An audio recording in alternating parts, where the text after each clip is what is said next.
एका पेशंटचा प्रश्न होता की संबंध ठेवताना फक्त एक थेंब सेमेन आतमध्ये गेला, बाकी बाहेर गेला, तर तरीसुद्धा प्रेग्नन्सी राहू शकते का?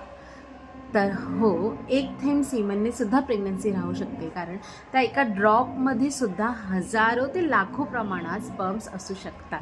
आणि जर का तुम्ही तुमच्या ओव्युलेशन पिरियडमध्ये असाल, म्हणजे अंड फुटण्याआधी किंवा अंड फुटल्यानंतर जर तुमचे संबंध आलेले असतील, तर ही प्रेग्नन्सी राहण्याची शक्यता अजून वाढते। मग आता ह्यावर काय करायचं?